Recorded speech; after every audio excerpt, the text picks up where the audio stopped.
आपके एक इशारे पे आपके लिए काम करने के लिए आपके पीछे 100 लोग हैं जो कुछ भी कर सकते हैं। उनको ठुकरा के इतनी भारी बारिश में अगर आप मुझे ढूंढते हुए आए हैं तो मैं समझ सकता हूँ मैटर कितना सीरियस है। बोलिए बादशाह आपके लिए क्या कर सकता है? राज्य भर में जीतने वाले उन इंडिपेंडेंट कैंडिडेट्स के ऊपर हमें जल्द से जल्द ग्राउंड लेवल पर काम शुरू करना होगा। विपक्षी पार्टी कोशिश करे उससे पहले हमें ही उनको खरीदने की कोशिश करनी है। आज इस उम्र में भी इतने सालों से मैं एक विपक्ष की पार्टी ही चला रही हूँ बादशाह, इसीलिए चाहे कुछ भी हो जाए सरकार तो हमारी ही बननी चाहिए बादशाह। आपकी बात सही है मैडम, लेकिन इस दरमियान सरकारी पार्टी से मिला हुआ वो गुंडा दुर्गा हमारी तरफ आने वाले इंडिपेंडेंट्स को अपनी तरफ नहीं खींचेगा, इसकी क्या गारंटी है? काटने वाले कुत्ते को बांध के रखते हैं, इसीलिए इस बार उसके ऊपर नॉन बेलेबल केसेस लगवाकर उसे जेल में बंद रखा है। इसका मतलब हमारे लिए कोई खतरे की बात नहीं है ना मैडम? इस काम को अंजाम देने के लिए तुम्हें एक काम करना होगा। क्या करना है बोलिए मैडम। सेंट्रल जेल में एक कैदी है।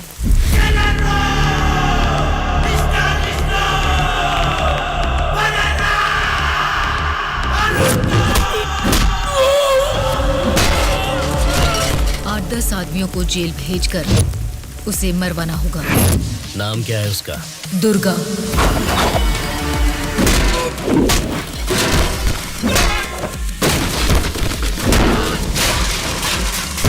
He is the most dangerous animal.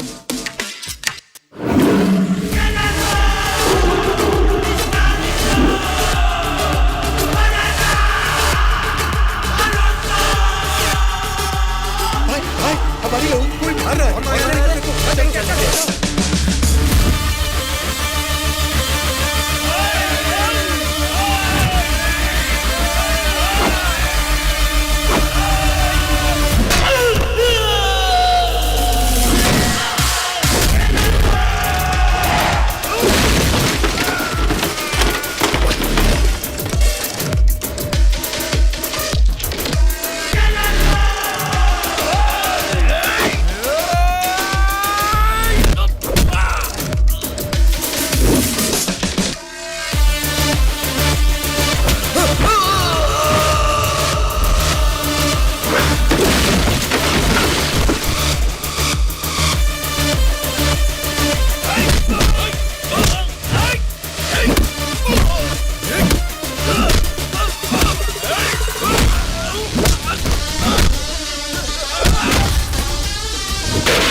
चलो।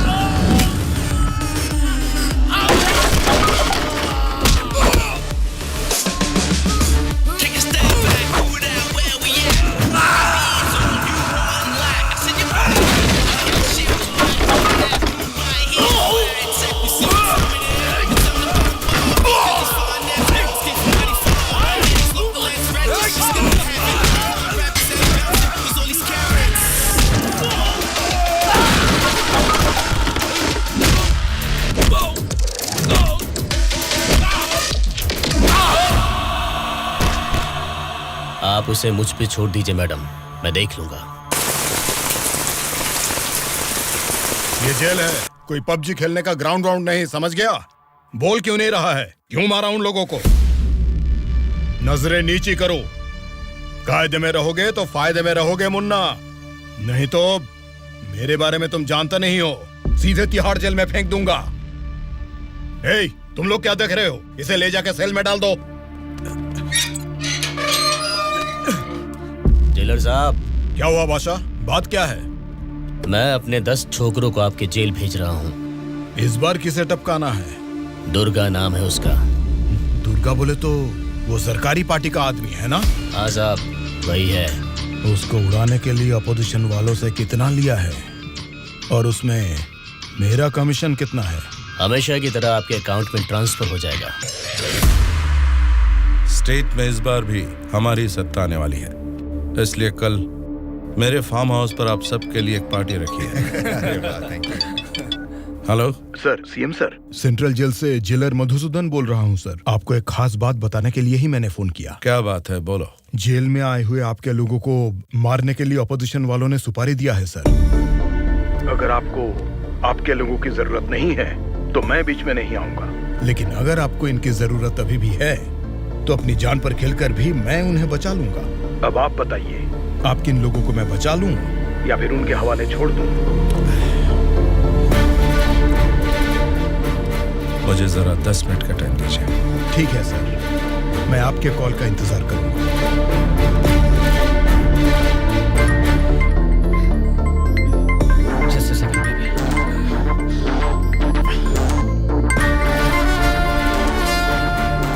हेलो मामा, बोलिए। जेल में दुर्गा को उड़ाने के लिए ऑपोजिशन वाले प्लान कर रहे हैं। वो अभी भी हमारे लिए कोई काम का है क्या? अरे मामा, अब पूरा काम उसी के हाथ में है मामा। अगर हाथ पर हाथ धरे बैठे रहे तो वो पार्टी फिर से सत्ता में आ जाएगी, तो फिर वो हमारे किस काम का रहेगा? इस बार जैसा आप सोच रहे हैं, सत्ता हमारे हाथ में नहीं है मामा। 70% उन्हीं के फेवर में है। ये बात तुझे कैसे पता? इलेक्शन सर्वे रिपोर्ट्स में वो हमसे ज्यादा स्ट्रॉन्ग है मामा। अगर वोट्स काउंटिंग में भी वो हमसे आगे निकले तो हमें कुछ और एमएलएस की जरूरत पड़ेगी मामा। अब उनको धमका के डरा के हमारी पार्टी में लाने के लिए हमारे लिए दुर्गा ही लास्ट ऑप्शन है मामा। And he is the most powerful weapon we have today. और हमारे धंधे में तो गधे को भी बाप बनाना पड़ता है। और हमें अगर गवर्नमेंट फॉर्म करना है तो किसी भी हाल में हमें दुर्गा चाहिए मामा। इलेक्शन रिजल्ट जब तक डिक्लेयर नहीं होते, जेल में मेरे आदमी का बाल भी बांका नहीं होना चाहिए। वो सब आप मुझ पर छोड़ दीजिए, मैं देख लूंगा। लेकिन आपके आदमियों को प्रोटेक्ट करना है तो बहुत बड़ा अमाउंट खर्च हो सकता है सर। वो मैं देख लूंगा।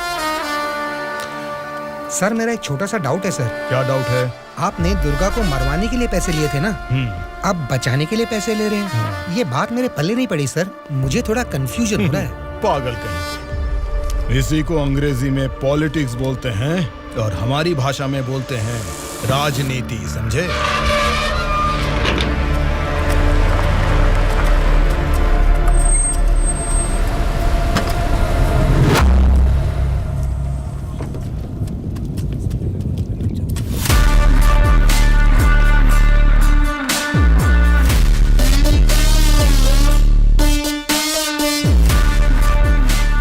ये लोग फिर से जेल में आ गए ना।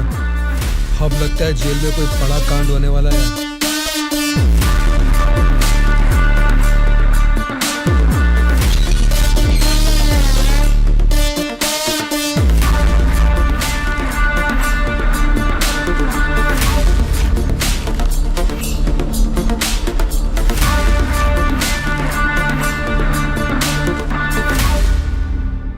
उसे कब मारने का सोचा है? हो सके तो आज ही।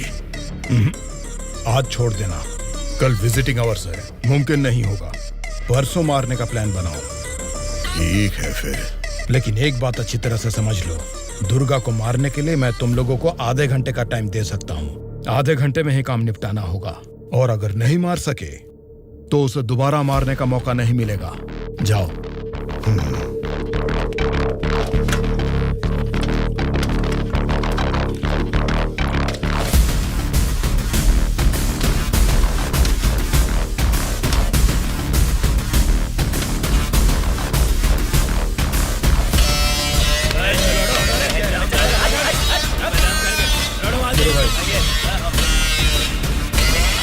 आगे चल।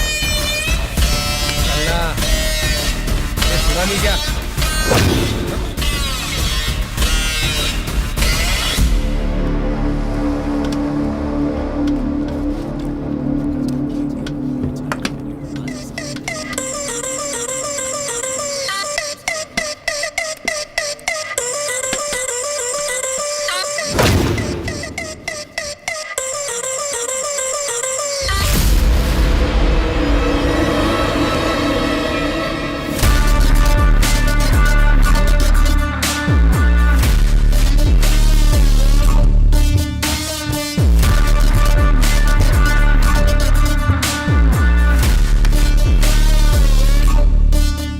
क्या रे श्याम, तभी मेरे आदमी को घूर के देख रहा था ना, अब मुझे भी देख ले एक बार।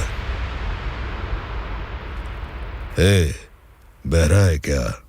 आंखें निकाल कर गोटियां खेलूंगा। ए, बोलना। तेरे से बात करे ला रे, समझ में नहीं आता भाई क्या बोल रहा है। ए, देखना, एक बार देख मुझे।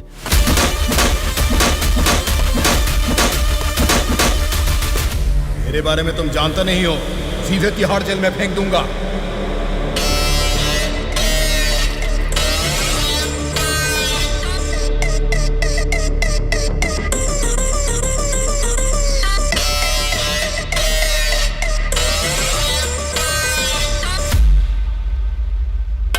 ए, तुझसे मिलने कोई आया है?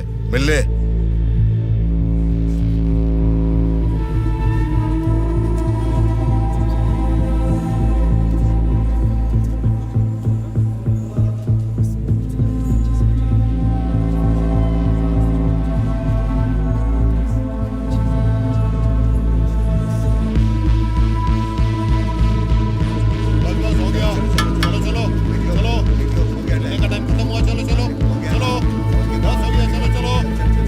चलो मिलने का टाइम खत्म हो गया, चलो निकलो यहाँ से, चलो टाइम हो गया। चल शिवा, तू निकल। ठीक मैं है बाद यार, में ध्यान रख अपना।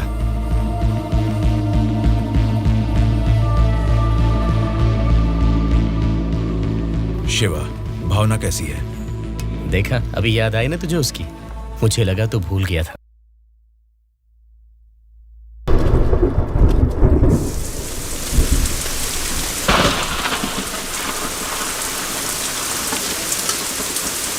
वो दुर्गा वॉशिंग एरिया में है, बिना गड़बड़ किए उसे टपका देना।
इनको इनके सेल में डाल दो।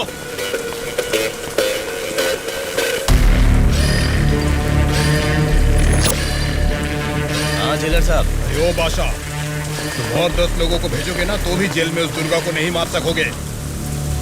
क्या हुआ जेलर साहब? क्या हुआ है? तुमने जिन 10 लोगों को भेजा उन्हें उसने कुत्ते की तरह पीटा। मुझे तो लगता नहीं है उनमें से एक भी जिंदा बचेगा।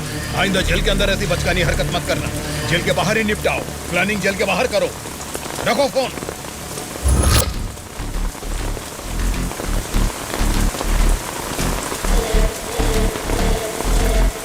आपने जो यकीन मेरे ऊपर किया था, मैं उससे निभा नहीं पाया मैडम।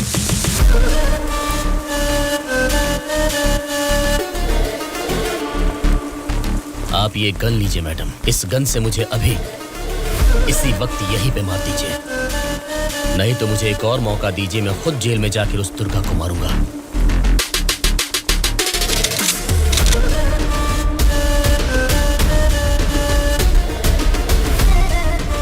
अगले हफ्ते इलेक्शन के रिजल्ट आने वाले हैं।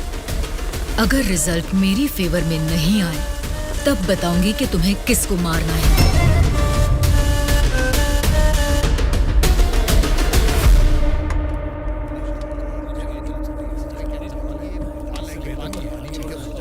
मेरा नाम दुर्गा है। सूर्या। कल मुझे बचाने के लिए थैंक्स।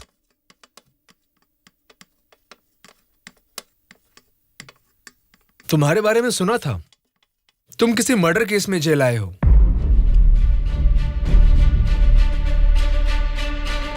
सूर्या, अगर तुम मेरे साथ काम करना चाहते हो तो कहो, मैं तुम्हें इस जेल से बाहर निकाल सकता हूं और तुम्हारे ऊपर जितने केसेस हैं वो सब मिटा सकता हूं। वो कैसे? मेरी सरकार में अच्छी जान पहचान है। अगर तुम हमारे साथ काम करना चाहते हो तो कहो, हमारी पार्टी सत्ता में आते ही तुम्हारे ऊपर से सारे केसेस हटवा दूंगा। तुम सच में मेरे ऊपर से वो केस निकलवा दोगे तो मैं तुम्हारे साथ मिलकर कुछ भी करने के लिए रेडी हूं। तो आज से हम दोनों फ्रेंड्स। हेलो, मैं दुर्गा बोल रहा हूं। बोलो दुर्गा। यहाँ जेल में मैं एक आदमी से मिला। किसी छोटे मोटे मर्डर केस में अंदर आया है, लेकिन उसकी हिम्मत अलग ही लेवल की है भाई।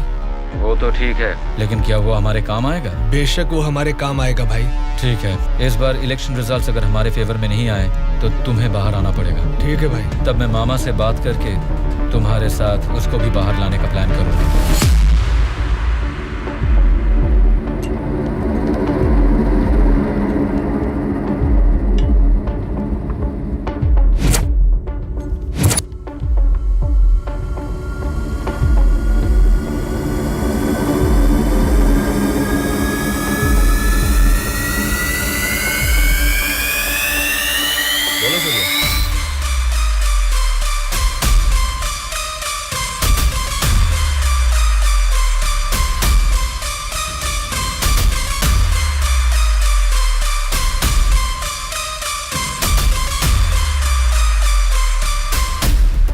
देखो सूर्या, ये सोसाइटी नहीं बदलेगी, ना ही जनता। ये 100 साल के इतिहास में तुम्हें कभी लगा है कि वोट डालने का तरीका बदला है? हमें क्या लेना है सूर्या, मेरी बात सुन। ये सब अभी से छोड़ दे। देखो शिवा, जैसा तू बोल रहा है ये समाज नहीं बदला होगा, पब्लिक ने वोट देने का तरीका भी नहीं बदला होगा, लेकिन पब्लिक को पालने वाले नेता लोगों को हमें बदलना है यार। 40 दिन के इंतजार के बाद हुआ पर्दाफाश। जीते हुए उम्मीदवार जश्न मना रहे हैं तो हारे हुए उम्मीदवार उसकी वजह ढूंढने में जुट गए हैं। जनता के वोट ये बता रहे हैं कि उन्हें किसी से कोई बैर नहीं। दोनों मेजर पार्टियों को इलेक्शन में लगभग एक समान वोट मिले हैं। राज्य के पूरे 120 असेंबली सीटों में से सरकारी पार्टी को 48 सीट मिले हैं, वहीं ऑपोजिशन पार्टी को 52 सीट मिले हैं। बाकी 20 सीटें इंडिपेंडेंट एमएलएस को मिले हैं और वो ही तय करेंगे कि राज्य में सरकार किस पार्टी की बनेगी। अब उनमें से कितने लोग कौन सी पार्टी को समर्थन करेंगे, राज्य की सत्ता कौन सी पार्टी को जाएगी, ये सब जानने के लिए शक्ति परीक्षण होने तक सबको इंतजार करना ये होगा। क्या है सर, इस बार ऐसे कैसे हो गया? अब हम क्या करेंगे सर? इस बार भी गवर्नमेंट हमारी ही बनेगी।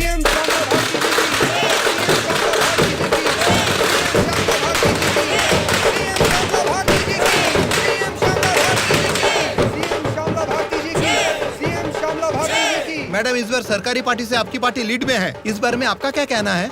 जनता को अब हमारे ऊपर यकीन आ गया है, इसलिए इस बार हमारी पार्टी लीड में है। Thank you. श्यामला भारती जी की, सीएम श्यामला भारती जी की, सीएम श्यामला भारती जी की, सीएम श्यामला भारती जी की, सीएम श्यामला भारती जी की, सीएम श्यामला भारती जी की, सीएम श्यामला भारती जी की, सीएम श्यामला भारती जी की।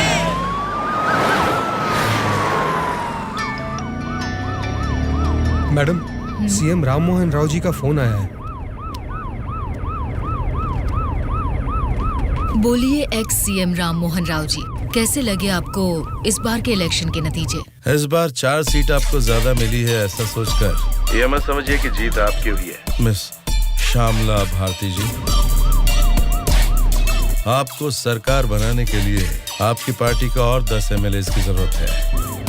अगर 10 एमएलए को खरीद लिया तो भी 10 दिन के अंदर शक्ति परीक्षण के लिए उनका वहाँ होना बहुत जरूरी है। तो जाहिर है कि आपकी पार्टी को मेरी पार्टी से भले 4 सीटें ज्यादा आई है या मेरी पार्टी को 4 सीटें कम आई है, तो भी आखिर में असेंबली में आपकी जगह हमेशा की तरह विपक्ष में ही रहेगी। ये बात मत भूलिएगा मिस श्यामला भारती जी।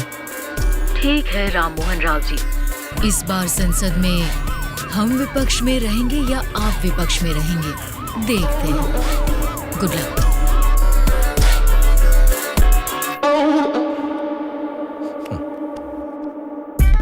ये जानते हुए कि हमारी पार्टी लीड में है, ये राम मोहन राव कॉन्फिडेंटली कह रहा है कि हमारी पार्टी जीत नहीं सकती। इससे ये साफ पता चलता है कि हमारी पीठ पीछे साजिश हो रही है। हम एक लीडिंग पार्टी है, हमें हमारी पार्टी को सत्ता में लाने के लिए उन 20 इंडिपेंडेंट्स को हमारी पार्टी में लाने का कोई न कोई तरीका ढूंढना होगा। हमें उन 20 लोगों को जल्द खरीदना होगा मैडम, और उसका केवल एक ही रास्ता है। कौन सा रास्ता? अनंतगिरी में 20 साल से ना हारने वाले कल्याण प्रसाद को हमें सबसे पहले खरीदना होगा मैडम। उसी को क्यों?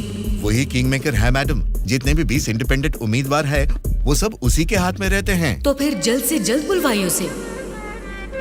कल्याण प्रसाद को फोन करके कहो कि तुरंत मेरे फार्म हाउस पर आकर मुझसे मिले। ओके? ठीक है सर।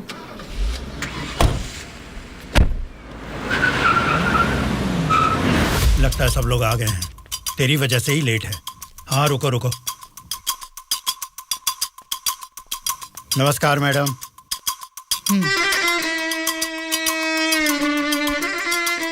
मैडम, डायरेक्टली पॉइंट पर बात करेंगे, इससे दोनों का टाइम बचेगा। मैं भी सीधे पॉइंट पर आकर बात करूंगी। आपके 20 एमएलए को हमारी पार्टी को समर्थन देना होगा। इसके लिए आपके एक एमएलए की कीमत बताइए। एक एमएलए ने अपने मतदान क्षेत्र में जीतने के लिए तकरीबन 50 करोड़ रुपए खर्च किए हैं। एक एमएलए को 100 करोड़ दे दीजिए। क्या मतलब? एक एमएलए को 100 करोड़? मतलब इसके हिसाब से 20 एमएलए को 2000 करोड़? हाँ मैडम। इतना क्यों? मार्केट में आजकल रेट बहुत बढ़ गए मैडम। एक जमाने में खाना पकाने का तेल 100 रुपए लीटर मिलता था और अब 230 रुपए हो गया है। फिर भी लोग खरीद रहे हैं ना। वैसे जनता के बारे में हमको सोच रहे हैं क्या? नहीं ना। इसीलिए जैसे चीजों के दाम बढ़ गए हैं, वोटर्स ने भी अपने रेट बढ़ा दिए हैं मैडम। एक टाइम पे 1000 रुपए में मिलने वाले वोट अब 5000 में मिलते हैं। यहाँ कोई भी कैंडिडेट को देख के वोट नहीं डालता मैडम, वो वोट डालता है कैश देखकर ही। मतलब आपके एमएलए को हमारी पार्टी को समर्थन देना है तो आपको 2000 करोड़ देने होंगे, सही कहा? 2000 करोड़ नहीं मैडम। तो फिर? 2500 करोड़। मतलब 2500 करोड़ रुपए? यस। वो 500 करोड़ किसके लिए? वो मेरा कमीशन है मैडम। आपका कमीशन 500 करोड़ है? जी मैडम। मैं आपको कोई प्याज टमाटर थोड़ी ना बेच रहा हूँ। इस राज्य की सत्ता 5 साल के लिए दे रहा हूँ आपको। इसके बदले में एक छोटी सी 500 करोड़ की रकम कमीशन लेने में कोई गलती नहीं है मैडम।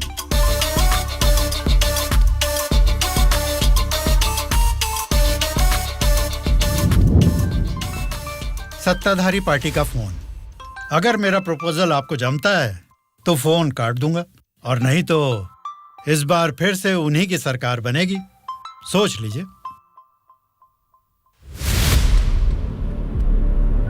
सर, कल्याण प्रसाद जी मेरा कॉल कट कर रहे सर। फिर से ट्राई करो। Okay sir.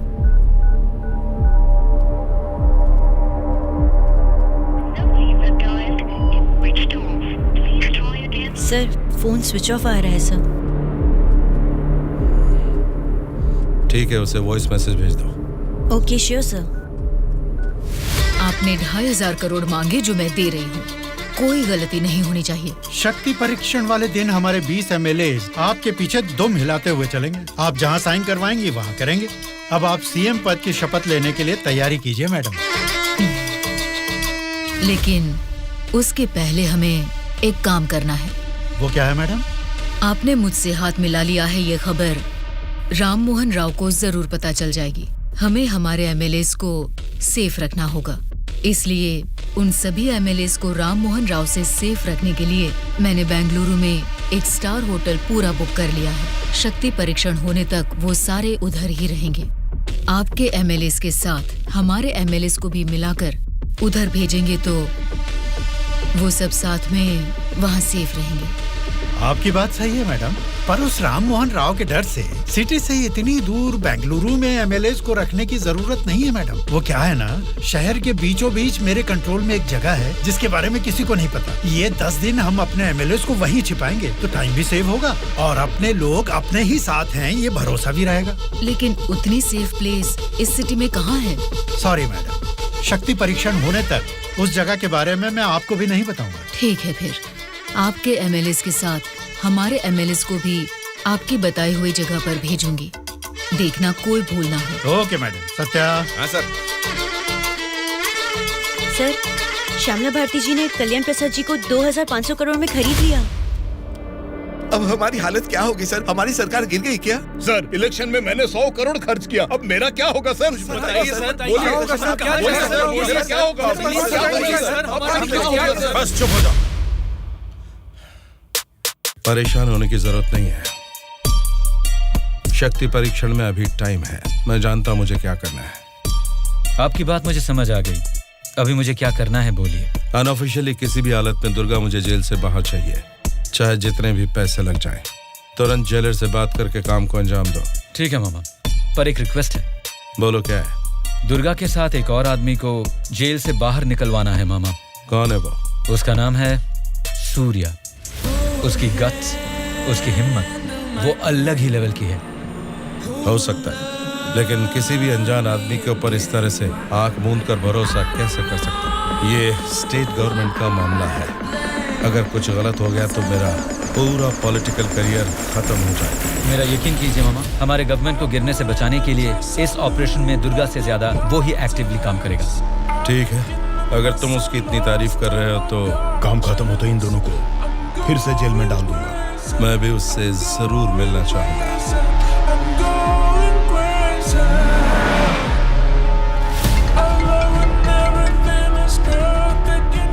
हेलो मैडम, मुझे आपको एक इन्फॉर्मेशन देनी है। हाँ बोलिए। जेल से दुर्गा भाग गया है। अपने एमएलएस को संभालिए।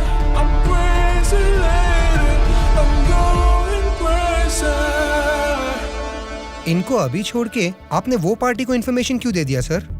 वो लोग आपस में लड़के मरेंगे तो ही ना हम जैसे लोग सेफ रहेंगे।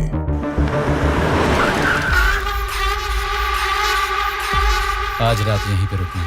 कल सवेरे 8 बजे मामा से मीटिंग हो सकती है। कॉल आते ही यहाँ से निकल जाना। मैडम, कल रात ही मैंने अपने सभी लोगों को सेफ जगह पर शिफ्ट किया है और यहाँ वो सारे लोग बहुत ही एंजॉय कर रहे हैं। वो ठीक है, पहले मेरी बात सुनिए। बोलिए मैडम। सरकारी पार्टी वाले जेल से उस दुर्गा को बाहर लेकर आए हैं, ये इन्फॉर्मेशन आई है। मैं नहीं जानती तुम क्या करोगे। हाँ? लेकिन हमारे सभी एमएलए सेफ रहने चाहिए। मैडम, दुर्गा जैसे 10 लोग भी जेल से बाहर आ जाए ना तो भी हमारे एमएलए कहाँ है पता लगाना मुश्किल है। फिर भी सामने वाली पार्टी प्लान कर रही है तो इसका मतलब हमें संभल के रहना है। आप टेंशन मत लीजिए।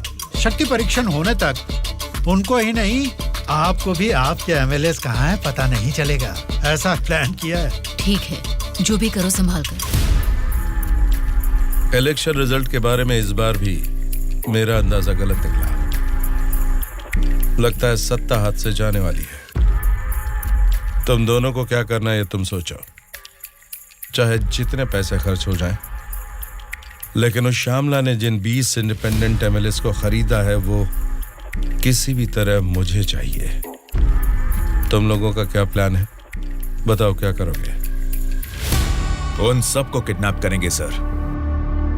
किडनैप? हाँ सर। 20 एमएलएस को किडनैप करना तुम्हें स्कूल के बच्चों को किडनैप करने के जैसा लग रहा है क्या? 20 एमएलएस नहीं सर, ऑपोजिशन एमआईयू को मिलाकर पूरे 72 एमएलएस हैं सर। क्या? 72 लोग? आपकी पार्टी से जीते हुए 48 एमएलएस के साथ पूरे 120 एमएलएस को आपके बेंगलुरु वाले फार्म हाउस में बिना बंदी बनाए इस बार आप सीएम नहीं बन सकते हैं सर। ऑपोजिशन एमएलएस तक तो ठीक है, लेकिन हमारे एमएलएस क्यों? वो तो हमारे ही लोग हैं ना।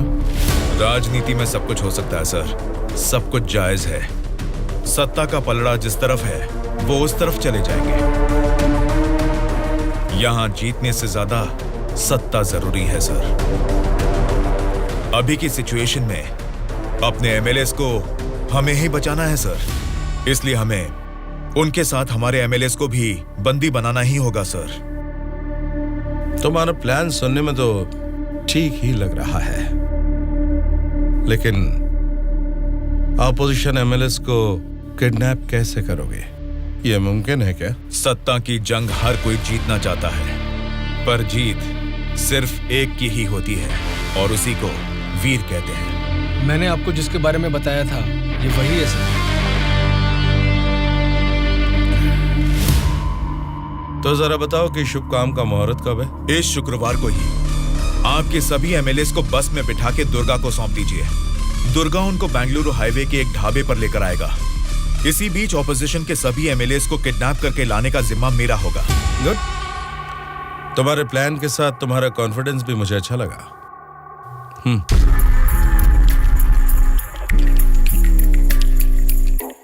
इस बैग में 2 करोड़ है, इसे सिर्फ एडवांस ही समझो।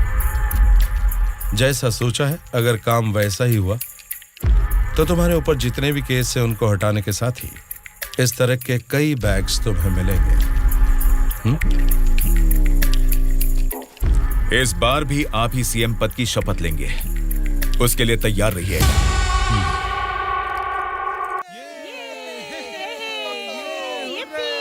कल्याण प्रसाद के फोन का लास्ट कॉल लोकेशन कल रात 11 बजे का गुलजार हाउस में दिखा रहा था। तभी से लेके अब तक वो किसी के टच में नहीं है।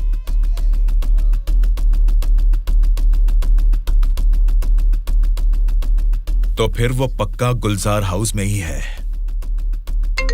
हाँ बोलो।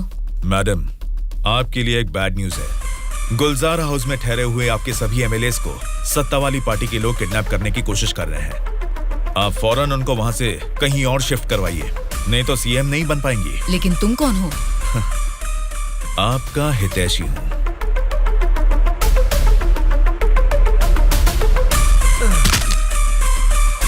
चलिए बैठिए आप लोग अंदर।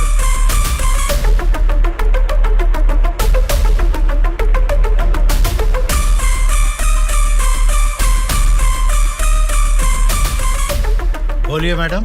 कहाँ हैं आप? मैं नहीं बता सकता। मैं सीरियसली कुछ पूछ रही हूँ, उसका सीधा जवाब दीजिए। मैं भी सीरियसली ही बोल रहा हूँ मैडम, नहीं बता सकता। आप सब गुलजार हाउस में हैं, ये बात मैं अच्छी तरह से जानती हूँ।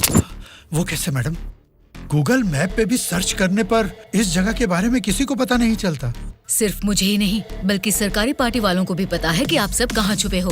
अब क्या करें मैडम? उनके वहाँ पहुँचने से पहले निकलो वहाँ से और अपने साथ सभी एमएलएस को वहाँ से शिफ्ट कर दो। लेकिन अभी के अभी इतने एमएलएस को कहाँ शिफ्ट करेंगे मैडम? मैं बस भेज रही हूँ, मेरे बेंगलोर वाले रिसोर्ट में शिफ्ट हो जाओ। समझ गए तुम? समझ गया।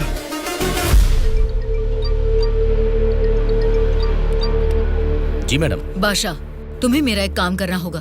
बोलिए मैडम। हमारे सभी एमएलएस को हम अर्जेंटली एक बस से बेंगलोर रिसोर्ट में शिफ्ट कर रहे हैं। हमारी बस सेफली बेंगलोर पहुंचे तब तक तुम्हें उसे फॉलो करना है। ठीक है मैडम। तुरंत अपने आदमियों के साथ बेंगलोर हाईवे पर वेट करो। Okay madam.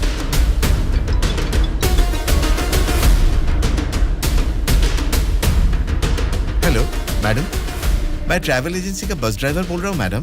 कहाँ पहुँचे तुम? मैं बिल्कुल सही लोकेशन में पहुँच गया हूँ मैडम। ठीक है, हमारे लोग वहाँ आएंगे, वेट करो। ठीक है मैडम।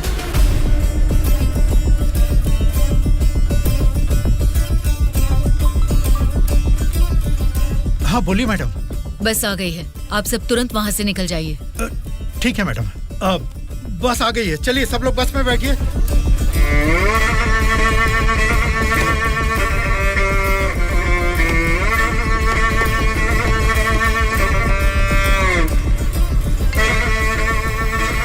मैडम सब लोग बस पे चढ़ गए मैडम। अभी निकल सकते हैं क्या मैडम? Okay madam. बोलो सूर्या। दुर्गा, हमारा प्लान सक्सेस हुआ। अब सभी एमएलएस मेरे कब्जे में हैं। तुम हाईवे के ढाबे पे वेट करो, मैं भी पहुंचता हूँ। ओके। क्या रे, कुछ पता? बोली मैडम। बस निकल गई है और थोड़ी ही देर में बैंगलोर हाईवे एंटर करेगी। अगर कोई भी हमारी बस को फॉलो करता हुआ दिखे तो उसे वहीं मार देना।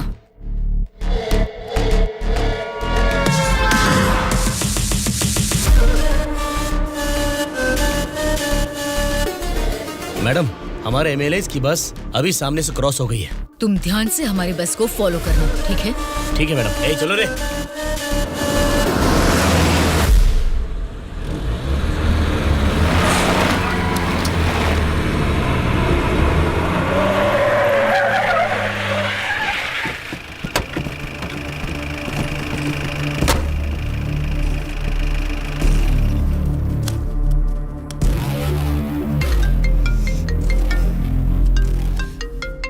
बोलो बादशाह। हाँ मैडम, अभी हमारी बस हाईवे के बाजू में एक ढाबा के पास रुकी हुई है।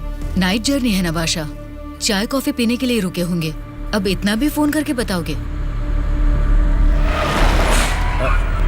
मैडम मैडम, अब क्या हुआ बादशाह? हमारे बस के पीछे ही एक और बस आके रुकी है। और एक बस? हाँ मैडम, देखने में तो सरकारी पार्टी की एमएलए की बस लग रही है। क्या सरकारी पार्टी के एमएलए की बस?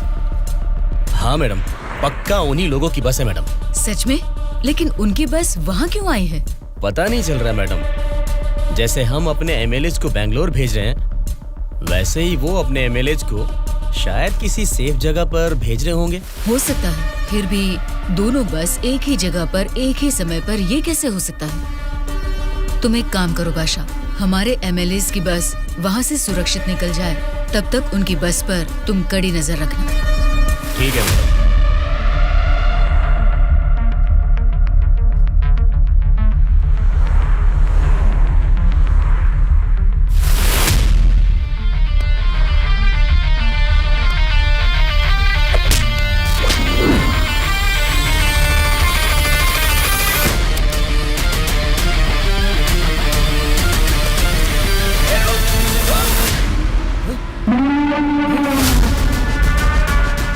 बोलो बादशाह। हमारे बस ड्राइवर ने सरकारी पार्टी के बस ड्राइवर दुर्गा को मार के उनकी बस को भी हमारे बस ड्राइवर ही ड्राइव करके ले जा रहे हैं मैडम। व्हाट? उनकी बस को हमारे ड्राइवर क्यों ले गए हैं? मुझे भी कुछ समझ में नहीं आ रहा मैडम। ठीक है, मैं अपने ड्राइवर को फोन करके पता लगा लूंगी। पहले तुम हमारी बस को फॉलो करो। Okay madam. Hello madam. Anwar, क्या कर रहे हो तुम लोग? कुछ लोग आके मुझे मार के हमारी बस को लेके गए मैडम। बोली मैडम। बादशाह, वो लोग अपने ड्राइवर नहीं हैं, कोई क्रिमिनल्स हैं। उनका पीछा करो। Stop them right now. ठीक है मैडम।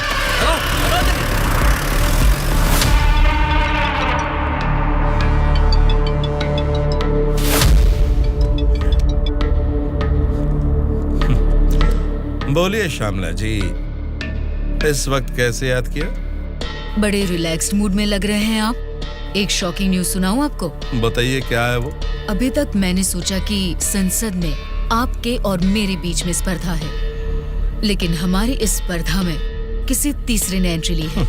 उसने क्या किया है, अगर ये आपको बताऊंगी तो बहुत बड़ा झटका लगेगा। वो तीसरा कौन है और उसने क्या किया है, ये आप बताएंगी तभी तो पता चलेगा कि मुझे बड़ा झटका लगेगा या नहीं। जेल में से आपने एक जानवर को बाहर निकलवाया मिस्टर राव। उस जानवर को मारकर उस तीसरे ने हमारे एमएलए के साथ आपके एमएलए को भी किडनैप करके वहाँ से भाग गया है मिस्टर राव। अगर मुझे पता चला कि उस तीसरे और आपके बीच में कुछ कनेक्शन है, तो मेरी एक बात याद रखना, आपका पॉलिटिकल करियर मैं पूरी तरह से बर्बाद कर दूंगी मिस्टर राम मोहन राव।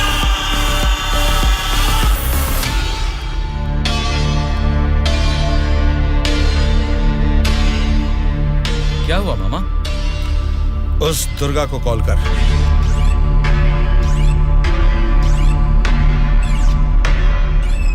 वो फोन नहीं उठा रहा है। उसके फ्रेंड को कॉल कर।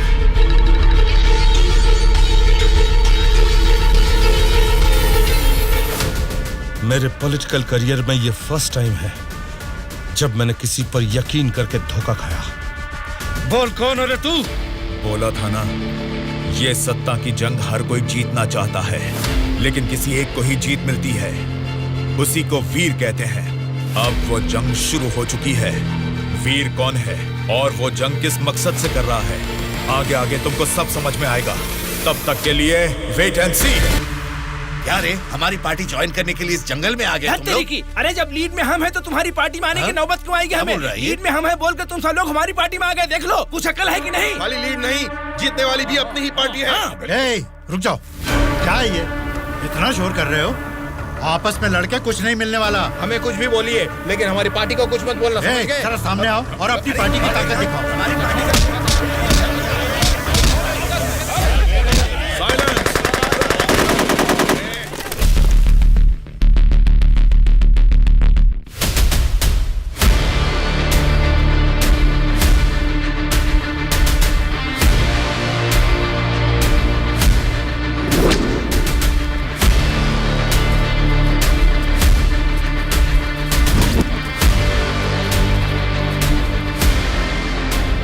क्या सोच रहे हो?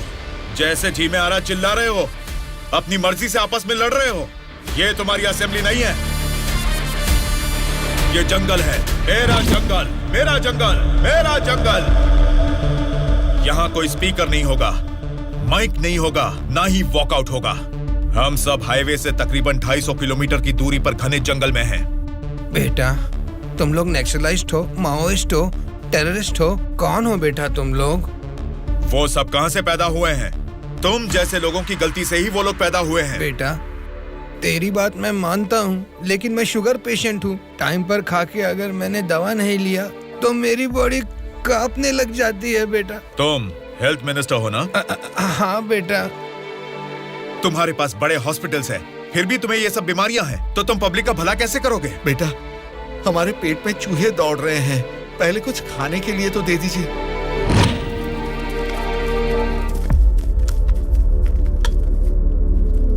ये क्या खाना है? ये तो जेल के खाने से भी बदतर है। क्यों रे? तेरी राशन की दुकान में यही चावल तो बिकता है, फिर वो लोग कैसे खाते होंगे, कभी सोचा है?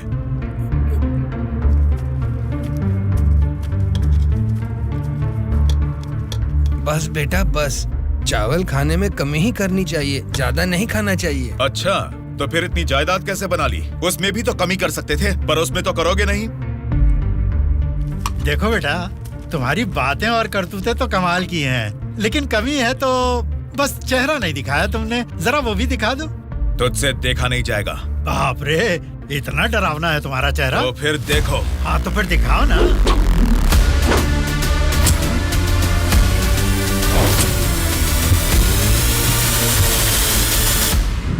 हमारी जिंदगी को लक्ष्य देता है ये महाविद्यालय, हमारे भविष्य को भी रचता है ये विद्यालय। स्वामी विवेकानंद ने कहा था कि देश का भविष्य युवा पीढ़ी के हाथों में है, लेकिन युवा होने के नाते हम क्या कर रहे हैं? देश के भविष्य से मुझे क्या करना है, ऐसा बोलकर हम खुद ही को स्वार्थी बनाते जा रहे हैं। मतलब हमारा पढ़ाई करना, नौकरी करना स्वार्थ है क्या? प्रॉब्लम पढ़ाई के बारे में या जॉब के बारे में नहीं है बेटा, तो फिर देश के भविष्य के बारे में ना सोचना ही प्रॉब्लम है। इसीलिए तो हर 5 साल में हम वोटिंग करके नेता लोगों को चुनते हैं। ये सब काम तो उनका है। वही तो हम लोगों की गलती है, वोट देते हैं और भूल जाते हैं। एक स्टूडेंट की हैसियत से फैसला करना आपके हाथ में नहीं है, लेकिन बेहतर समाज का निर्माण करने का सामर्थ्य आप में है। उन लोगों को खड़ा करके पूछने का हक भी आपको है। जब आप लोग ऐसा करेंगे तब स्वामी विवेकानंद की बात सच होगी कि देश का भविष्य युवाओं के हाथों में है। जाल खरीदने के लिए पैसे देंगे, नाव खरीदने के लिए लोन देंगे। तुमसे यही वादा इलेक्शन से पहले किया गया था ना, लेकिन अब सत्ता में आकर 4 साल होने के बाद भी एक भी वादा पूरा नहीं किया। इसको आप कब तक सहेंगे और कितने दिन भुगतेंगे? इन एमएलएस को जीतने दीजिए और सवाल कीजिए।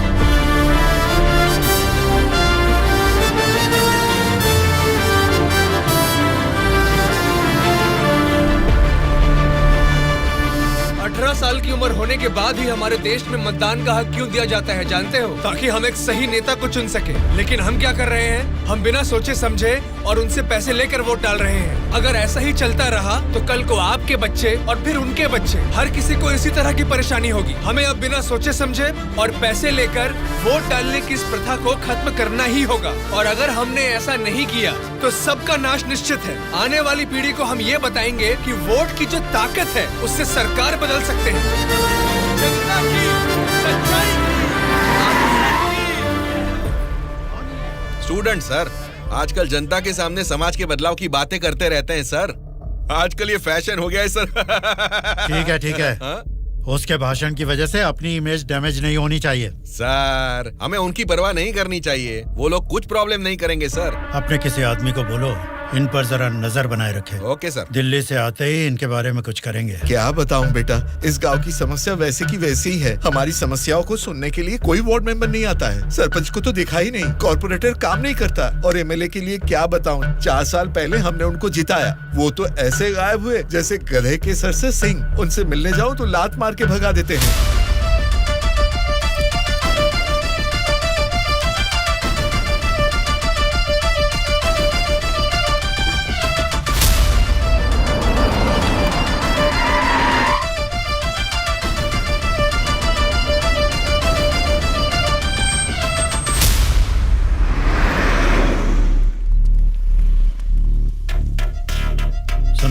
हाँ सर।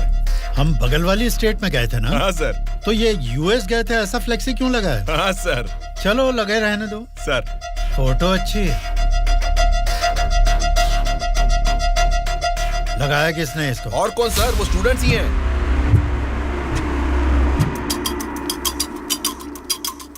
इन पोस्टर्स को देखकर वो एमएलए पक्का रिएक्ट करेगा। रिएक्ट तो करेगा, पर कैसे रिएक्ट करेगा वो पता नहीं चल रहा। जैसा भी रिएक्ट करें, कोई भी प्रॉब्लम आने तो हम सबका सामना कर लेंगे साथ में। जैसा आपने सोचा वैसा नहीं होगा। शक्ल से तो पढ़े लिखे लगते हैं, पढ़ाई की है तो अच्छी नौकरी कर लेते। ऐसे पेस्ट लगा के पोस्टर लगाने की गंदी हरकतें क्यों कर रहे हैं आप लोग? ये पॉलिटिक्स के चक्कर में क्यों फंस रहे हैं? ये एक दलदल है, एक बार इसमें उतर गए ना तो फिर इससे बाहर नहीं निकल पाओगे। समझ गए ना? मतलब आपके नजर में वोटर की कोई वैल्यू नहीं? अरे बहुत सही कहा आपने। आपकी नजर में वोटर की बड़ी कीमत है, लेकिन हमें वोट की कीमत पता है। यही फर्क है आपकी और हमारी सोच में। एक बार वोट मिल गया ना, फिर वोटर को कौन पूछता है? 5 साल के लिए हम ही राजा, हम ही मंत्री। मतलब आपसे सवाल करने वाला कोई नहीं है क्या? अब तुम ही बताओ, जो लोग पैसा लेकर वोट डालते हैं उनको सवाल पूछने का अधिकार है? अभी जो भी हो रहा है वो इलेक्शन नहीं है, कलेक्शन है। हम वोट कलेक्ट करेंगे, वो पैसे कलेक्ट करेंगे। एक एक वोट का 5,000, 1.5 लाख वोट हैं, मतलब 75 करोड़। उसके साथ दारू, बिरयानी, नाच गाना, पोस्टर, पब्लिसिटी, इनके अलावा हमारे नेता को मिलने वाले गिफ्ट्स। बाप रे, तकरीबन 150 से 200 करोड़ खर्च होता है। अब इस खर्चे को प्रॉफिट में बदलना है, 200 करोड़ का 1000 करोड़ बनाना है। ये सब करने में ही 5 साल निकल जाएंगे। फिर जनता की सेवा करने का टाइम कहाँ रहेगा? वैसे वोट बेचने वाले की हम सेवा क्यों करें? उसको पूछने का हक नहीं है, क्योंकि उसने तो अपना वोट बेच दिया है।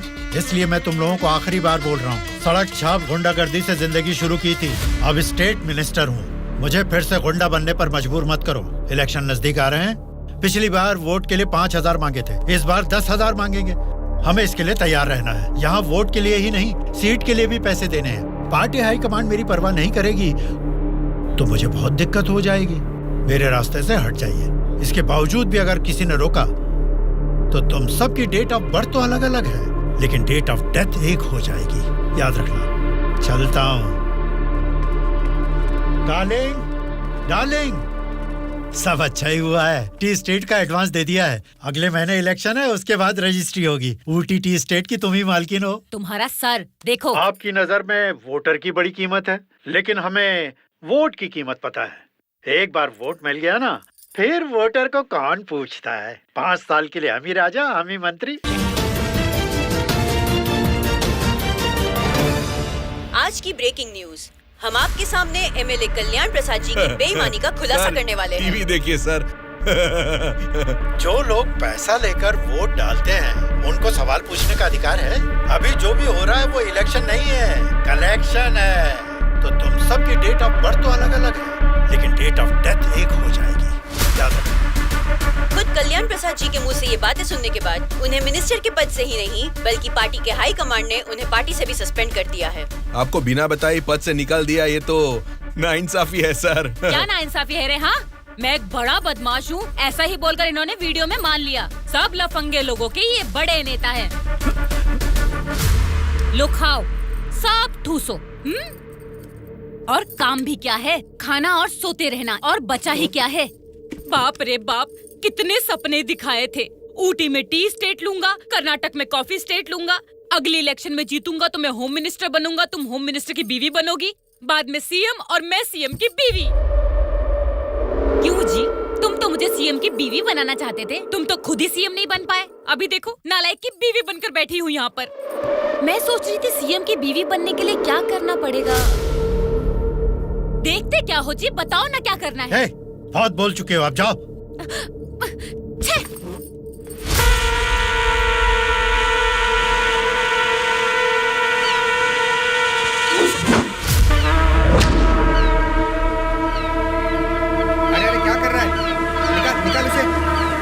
माफ कीजिए सर, अपने लोग हैं, मछली पकड़ना सीख रहे हैं, गलती से आपके ऊपर गिर गया। आप जाइए सर।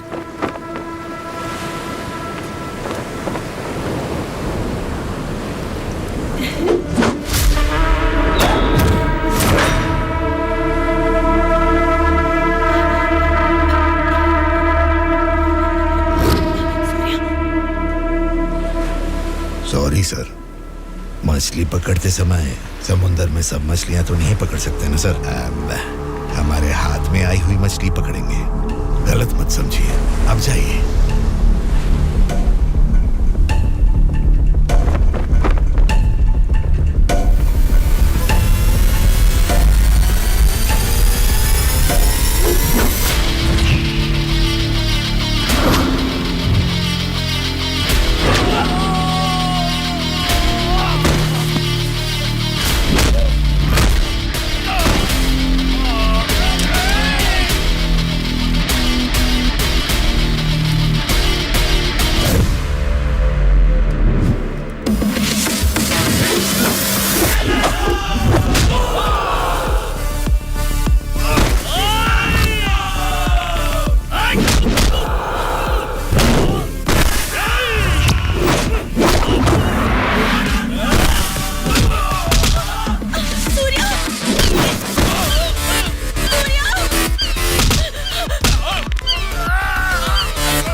किसने तुम सबको भेजा? बता, जल्दी बता।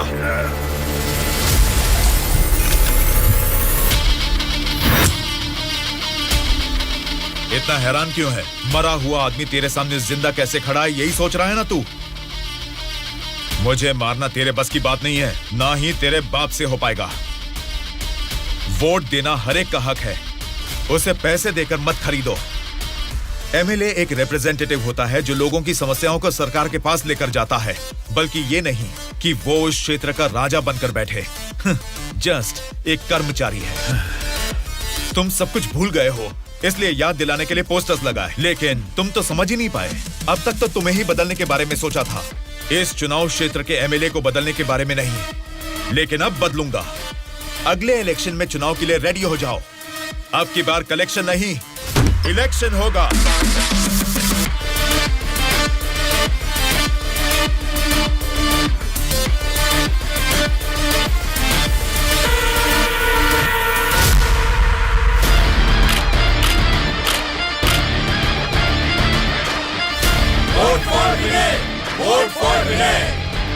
इसका नाम विनय है। अब हमारे चुनाव क्षेत्र से इंडिपेंडेंट उम्मीदवार के रूप में कल्याण प्रसाद जी के सामने खड़ा हो रहा है। यहीं पैदा हुआ है, आपकी तकलीफें जानता है। पैसे देकर आपका वोट नहीं खरीदेगा, लेकिन आपके द्वारा डाले गए हर एक वोट को इंसाफ दिलाएगा। इसे जिताकर तुम सब जीतना चाहते हो, या फिर उस कल्याण प्रसाद को वोट डालकर अगले 5 साल के लिए गुलाम बनकर जीना चाहोगे? ये आपकी मर्जी है। भैया अभी तक पैसे लेके वोट देते थे, लेकिन अब भले काम के लिए वोट देंगे हम। अभी तक हमें कोई ऐसा नहीं मिला जो हमारा साथ दे। आप खड़े हो भैया, इस बार हम वोट आप ही को देंगे।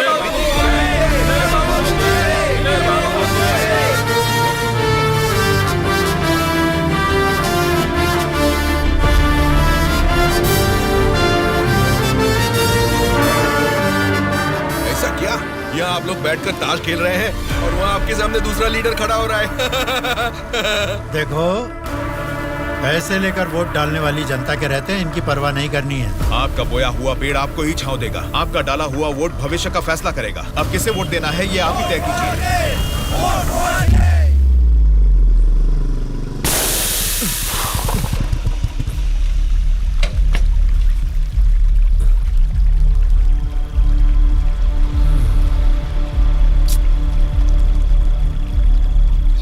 पंचर बना लो, पंचर। क्या बाबू, गाड़ी पंचर क्या?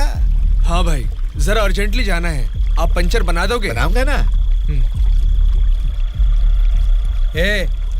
आगे जाके ये हमारे गांव का एमएलए बनेगा। पंचर थोड़ा खट से बना रे। तुम्हारे रोज जाने वाले रास्ते में अचानक तुम्हारी गाड़ी पंचर हो गई है, फर्क नहीं दिख रहा है क्या?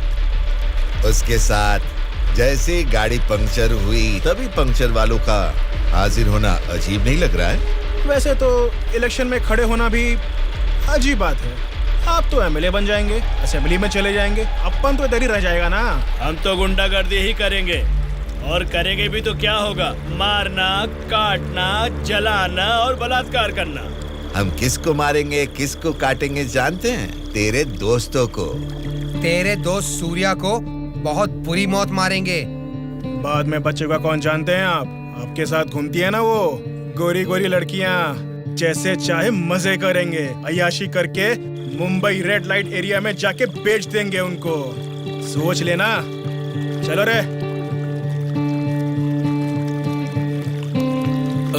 आप सबको कुछ बताना चाहता हूँ, लेकिन आप लोग गुस्सा मत होना। तो फिर तुम वो बात ही क्यों कर रहे हो जिससे गुस्सा है? अरे वो बात नहीं है। अरे तो अब बता भी दो ना। मैं ये इलेक्शन नहीं लड़ूंगा। What? सच सच बताओ, क्या तुम्हें किसी ने डराया? ऐसा कुछ नहीं है, मैं ये इलेक्शन नहीं लड़ूंगा बस। तेरी आंखों में मुझे डर दिख रहा है। क्या बात है, बोल। हाँ यार, मैं डर रहा हूँ, तो अब क्या करूँ? अगर जान का डर था तो इस इलेक्शन में खड़ा होने के लिए तैयार क्यों हुआ? कल ही नॉमिनेशन की लास्ट डेट है। कल 3 बजे एमआरओ ऑफिस के पास हम सब तेरा वेट करेंगे। तू कल आ रहा है और नॉमिनेशन भी डालेगा। उल्टा सीधा बोलेगा तो इन सब के बारे में तो नहीं जानता, लेकिन मैं तुझे मारकर समुंदर में फेंक दूंगा। याद रखना, कल शाम को 3 बजे एमआरओ ऑफिस। चलो रे। कल हम तेरे लिए वेट करेंगे।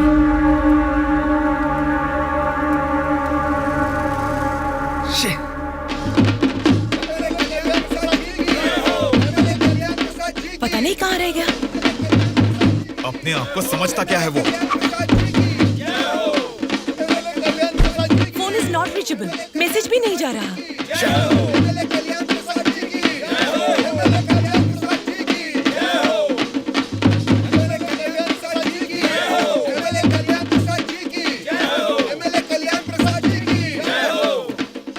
संभाल के रखना, बात के कार्यक्रम में काम आएंगे। नमस्कार वोटर महाराज, आपके अनमोल वोट आप मुझे ही देंगे ना? आप ही देंगे। अच्छा मुहूर्त निकलने से पहले नॉमिनेशन करके आता हूँ। नमस्ते।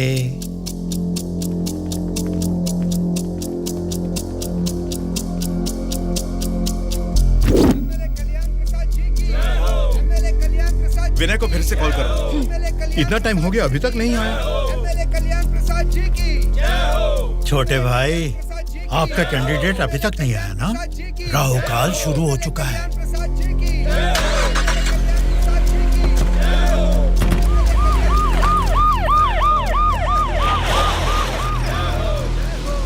हम तुम्हें अरेस्ट करने आए हैं।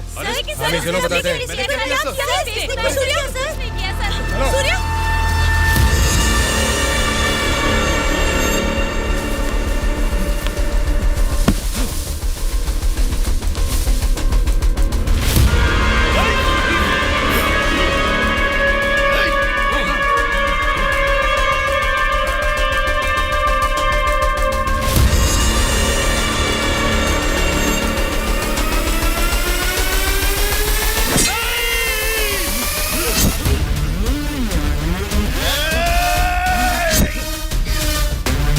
क्या हो रहा है सर? फायर रख अपना।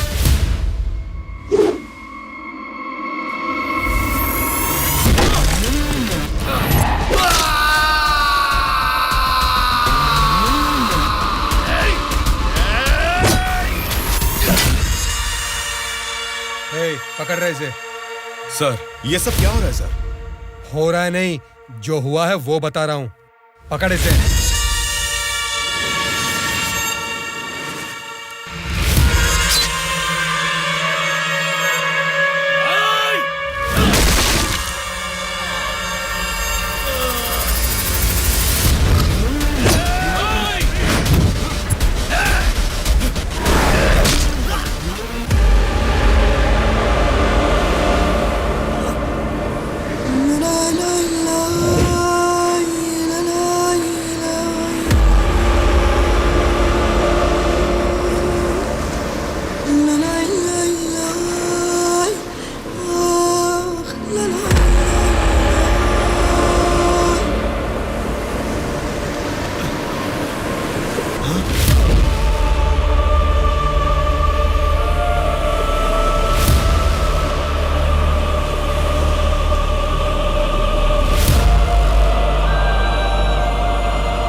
इंस्पेक्टर साहब, छोटे भाई से कुछ बात करनी है। Okay sir. छोटे भाई, खुद को ही अकलमंद समझते हो, तुम्हारे रेंज की नहीं है, फिर भी मेरी थोड़ी सी अकल है। तुम्हारे इस्तेमाल किए हथियार को मैंने भी यूज किया, सोशल मीडिया। कल ही नॉमिनेशन की लास्ट डेट है। तू कल आ रहा है और नॉमिनेशन भी डालेगा। उल्टा सीधा बोलेगा तो, लेकिन मैं तुझे मारकर समुद्र में फेंक दूंगा। छोटे भाई, पॉलिटिक्स मतलब एक ऐसा समंदर जिस पे सफर के लिए शिप चाहिए या तो फिर बोट। तुमने खाली हाथ तैरना चाहा तो बीच समंदर में डूब जाओगे। तेरे जैसे नालायक को ही बोट और शिप की जरूरत पड़ती है। मुझे जरूरत नहीं है। मैं तुझे पीछा करके शिकार करके पकड़ूंगा, क्योंकि मैं एक शार्क हूँ, समझा? वो सही में शार्क निकला। पीछा किया, शिकार किया, और अब क्या करेगा? हे, चलो रे यहाँ से। हाँ, चलो चलो जल्दी चलो। निकलो। हाँ, चलो जल्दी चलो भाई, चलो जल्दी चलो।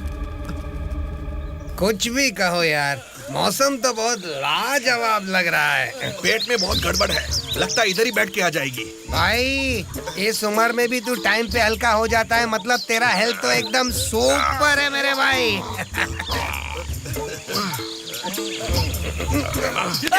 अरे मेरा पेट गड़बड़ चल रहा है यार। मारे मर रहा हूँ, ऊपर से तुम लोग गोली चला रहे हो। तेरी गोली से हम लोग डरने वाले नहीं है, समझा? ठंडे ठंडे पानी से नहाना चाहिए, जाना है या नहीं? तू पागल हो गया क्या? कोई अपना लीज खुला छोड़ के नहाता है क्या? मैं तो डर ही गया।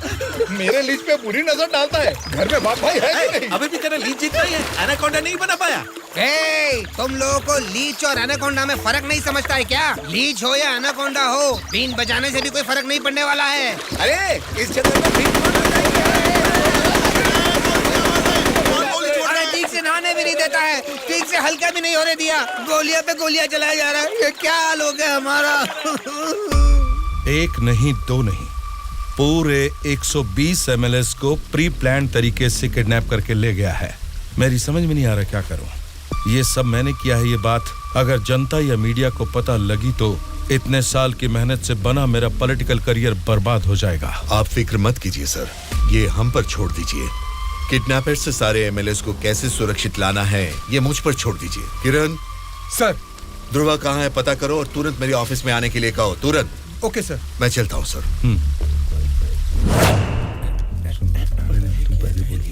मुझे तो डर लग रहा है। बोलो ना, तुम ही बोलो। बेटा क्या है? आपके बारे में सब कुछ पता चल गया बेटा। सच में नाइंसाफी हुई है। मैं सच बोल रहा हूँ, लेकिन गलती तो उसने की है। फिर हम लोगों को यहाँ लेकर क्यों आए हो बेटा? चाहिए तो उसको अकेले रख लो और हम लोगों को छोड़ दो बेटा।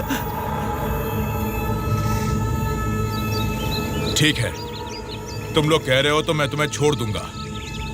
उससे पहले मैं तुम सबसे 3 सवाल पूछूंगा। अगर तुमने सही जवाब दिया तो मैं तुम सबको आज ही छोड़ दूंगा। पहला सवाल, आप में से सनी लियोन को कितने लोग जानते हैं? क्यों नहीं जानते सर, वो तो मेरी पसंदीदा फिल्म स्टार हैं। उसे देखे बिना मुझे नींद ही नहीं आती, समझे? दूसरा सवाल, पूजा हेगड़े को कितने लोग जानते हैं? पूजा हेगड़े का मैं बहुत बड़ा फैन हूँ बेटा। एक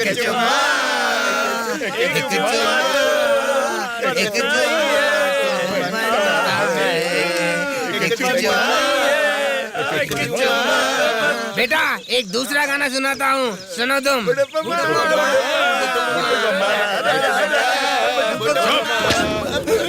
तीसरा सवाल, नारायण स्वामी को कितने लोग जानते हैं? भाई नारायण स्वामी ना, उनका व्रत मैं हमेशा रखता हूँ। तुम सनी लियोन को जानते हो? पूजा हेगड़े ने कितने एक्टर्स के साथ डांस किया ये भी जानते हो? लेकिन जनता के लिए अपनी जान भी कुर्बान करने वाले नारायण स्वामी को नहीं जानते। कौन है बेटा वो? कोई देवता है क्या? हाँ, देवता ही है, लेकिन मंदिर में रहने वाला देवता नहीं, जनता के दिल में रहने वाला देवता, नारायण स्वामी।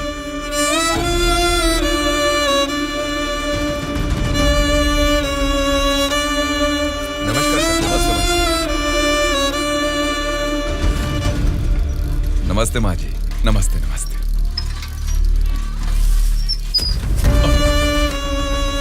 ये क्या किया बहन जी?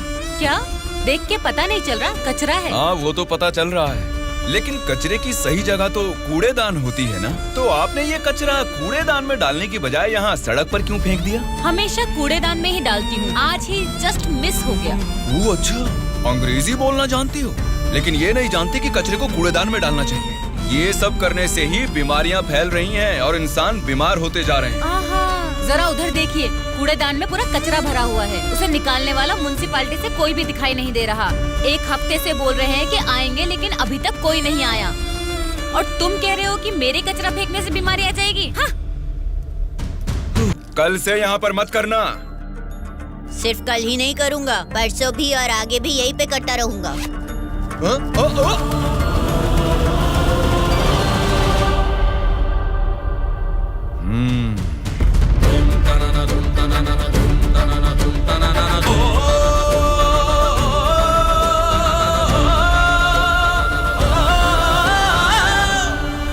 क्या हुआ? क्यों नहीं पेशाब किया? तुम अच्छे लड़के हो, इसीलिए नहीं कर पाए। ये एक बीज है। ऐसे क्या देख रहे हो? इसको फेंक दोगे तो मिट्टी में मिल जाएगा, लेकिन अगर इसे बो दोगे तो उसी मिट्टी को फाड़कर ये जल्द ही पौधा बन जाएगा। तुम इस बीज जैसे ही हो बेटा। ये बीज एक बड़ा वृक्ष बनेगा, खाने को फल देगा। अगर नहीं भी दे पाया तो कम से कम 10 लोगों को छांव देगा, बारिश लाएगा। अगर तुम इसे बो दोगे तो ये बीज बड़ा होके तुम्हारे बाद भी तुम्हारा नाम रोशन करेगा। अब इसे बोना है या फेंक देना है, तुम्हारी मर्जी है।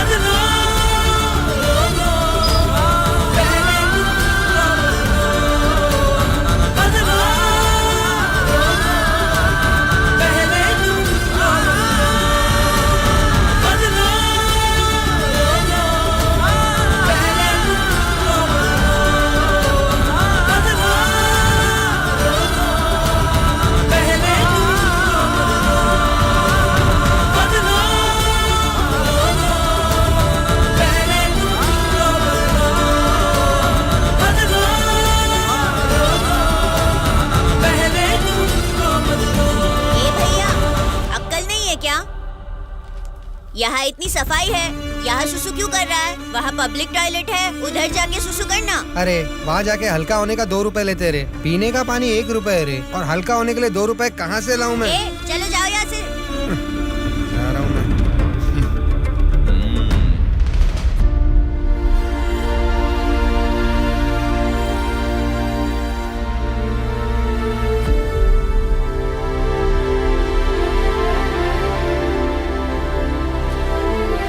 बेटा, राष्ट्रीय झंडे को उल्टा नहीं लगाते, गलत बात।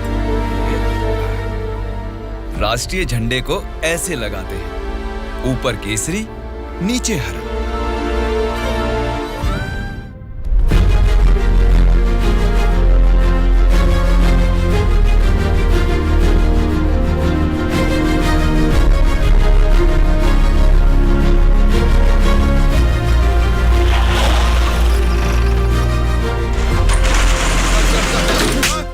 इंस्पेक्टर साहब, आप इस पर इस तरह हाथ नहीं उठा सकते। इसको कल आपको कोर्ट में हाजिर करना चाहिए। उसकी दारू की दुकान बंद करा के आपने हमारे लिए अच्छा काम किया है साहब। सच में आप जैसे लोग नेता बनेंगे तो हमारे लिए बहुत अच्छा काम करेंगे साहब।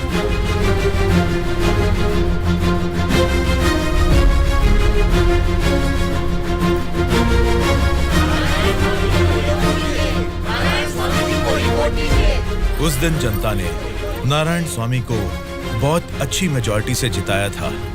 जनता से इतना प्यार पाने के बाद उनके सुख दुख जानने के लिए वो हर एक चौखट पर गए। तभी उनको पता चला कि उनके क्षेत्र से गुजर रही गोदावरी नदी का पानी ना तो जनता को सिंचाई के लिए और ना ही पीने के लिए मिल रहा है। उन्होंने इस मामले को लेकर सरकार की नाकामियों के खिलाफ आवाज उठाई।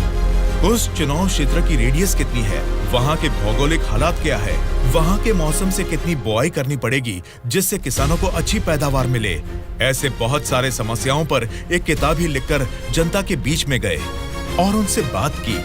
सच कहूँ तो आज मैं नहीं जीता, बल्कि मुझे जिताकर आप सब ने लोकतंत्र को जिताया है। इस बदलाव से देश की राजनीति में एक नई शुरुआत होगी। मेरे हाथ में जो किताब देख रहे हैं, इसमें हमारे चुनाव क्षेत्र की कमियों, आप सभी की जरूरतों और उनको मैं कैसे पूरा कर सकता हूँ, इसमें मैंने ये सब लिखा है। आज से ये हमारे चुनाव क्षेत्र का संविधान है। मैं असेंबली में खड़े होकर आपकी इन सभी समस्याओं के लिए लड़ूंगा। मैं आने वाले 5 सालों में हमारे चुनाव क्षेत्र की गतिविधियां बदलने के लिए भरी असेंबली में पूरी सच्चाई के साथ लड़ूंगा और ये मेरा आप सबसे वादा है।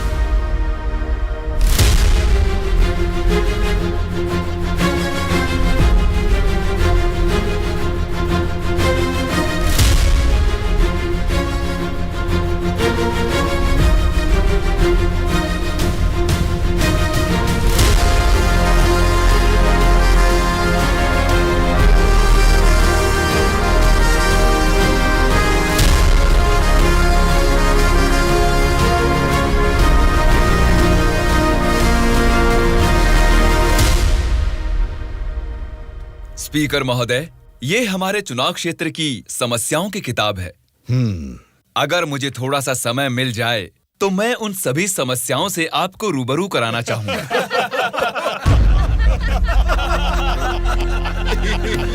अरे आप लोग हंस क्यों रहे हैं? मैंने कोई कॉमेडी की है क्या? नहीं ना, हंसना बंद कीजिए। अध्यक्ष महोदय, नारायण स्वामी जी को देखकर ऐसा नहीं लगता कि असेंबली में आए हैं, किताब लेकर स्कूल में पढ़ने आए हैं ऐसा लगता है। अरे ये आप क्या कह रहे हैं? इसमें हमारे चुनाव क्षेत्र की समस्याएं लिखी हैं।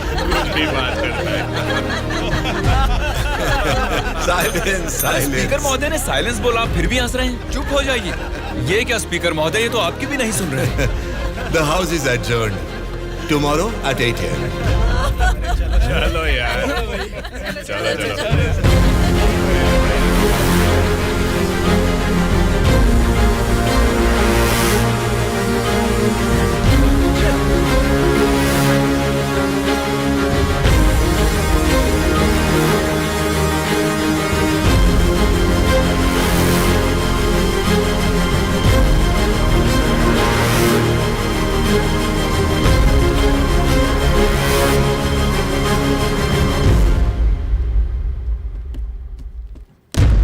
भास्कर रेड्डी जी, आज का अधिवेशन आपसे शुरू करते हैं।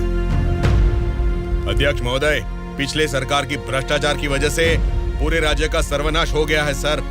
क्यों सर्वनाश हुआ है उसकी वजह बता रहा हूँ अध्यक्ष महोदय। प्रचार तो राम राज्य का हो रहा था, लेकिन राज्य में राक्षस राज्य हो गया है अध्यक्ष महोदय, इसलिए इस तरह बात करनी पड़ रही है। ये क्या बोल रहे हो तुम? हमारी सरकार को राक्षस की सरकार बोल रहे हो? मुंह पे जुबान है तो क्या कुछ भी बोलोगे भास्कर रेड्डी? आगे के 5 साल तुम सत्ता में कैसे रहोगे ये मैं भी देखूंगा। तुम क्या देखोगे? मुंह बंद करके बैठो, नहीं तो बैठ जाएंगे। क्या कर लोगे तुम? मैं क्या करूंगा? हमारी मेजोरिटी कितनी है पता है ना? 100 लोग हैं। अगर हम चाहेंगे तो तुम में से एक भी असेंबली को छोड़कर नहीं जा सकता। हाँ, कुरुक्षेत्र में कौरव भी 100 ही थे, याद है ना? लेकिन अंत में क्या हश्र हुआ उनका? हमने भी हाथ में चूड़ियां नहीं पहन रखी। बहुत बोल चुके हो तुम, अब बैठ जाओ। तुम कौन होते हो हमें बिठाने वाले? तेरे सामने ही बोल रहा हूँ, अगर हमें गुस्सा आ गया ना तो असेंबली छोड़ के कोई भी बाहर नहीं जा पाएगा, कह रहा हूँ। क्या कह रहे हो? नहीं जा पाएंगे मतलब मारोगे हमें? दम है तो आ जाना, देखते हैं। ये क्या रे? हम लोग कुछ बोलते नहीं इसलिए सर पे चढ़ गए। तब से तुम ही हमें उकसा रहे हो। तू हमें उकसाएगा और हम भड़केंगे भी नहीं? हम क्या घूंघट ओढ़ के बैठे हैं? हिम्मत है तो हमको रोक के दिखा। जोश देखना है तो फिर आ जाओ, इधर का इधर ही फैसला कर देते हैं। आ जाओ, आ जाओ, अरे आ जाओ, मैं तो आ जा। बैठ जाइए आप लोग, बैठ जाइए, शांति रखिए। भास्कर रेड्डी जी, मैंने साइलेंस बोला ना, कंट्रोल रखिए। साइलेंस। महोदय, आज इस सभा में मैं इन सभी के सामने एक बात बोलना चाहता हूँ। प्रोसीड। महोदय, यहाँ बैठे सभी लोग जनता के प्रतिनिधि हैं। जनता ने वोट दी इसीलिए ये जीते। वोट देने वाली उस जनता के बारे में कोई बात ना करके इस सभा में एक दूसरे को कोसना, झगड़ा करना अच्छी बात नहीं है साहब। देखा जाए तो ये बेशर्मी है।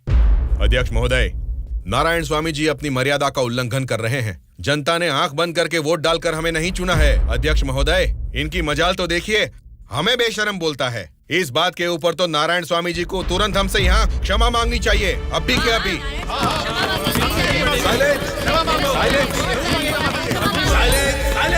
भास्कर रेड्डी जी, अरे मैंने तो लोकतंत्र की बेशर्मी बोला था, आपको बेशरम नहीं बोला। देखिए, इन क्षमाओं और झगड़े से सभा के समय को बर्बाद करने की बजाय हमें मिलकर जनता की जरूरतों और समस्याओं के बारे में बात करनी चाहिए। मतलब हम यहाँ झगड़ा करने आए हैं क्या? हमारे मुख्यमंत्री और हमें जनता का पालन कैसे करना है तुम बताओगे? अध्यक्ष महोदय, यहाँ पर आए सारे नेताओं से नारायण स्वामी जी को क्षमा अभी के अभी मांगनी ही होगी।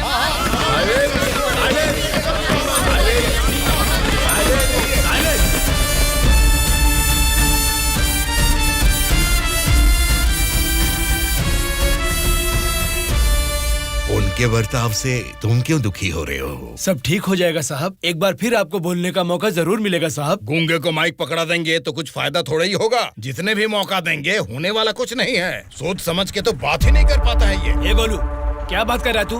पागल हो गया है क्या? मुंह बंद करके यहाँ से निकल जा, जा। उसकी बातों का बुरा मत मानिएगा साहब। उसने कुछ भी गलत नहीं कहा सुबैया। तुम उसकी बातों में गुस्सा देख रहे हो और मैं उन बातों के पीछे छिपी वजह।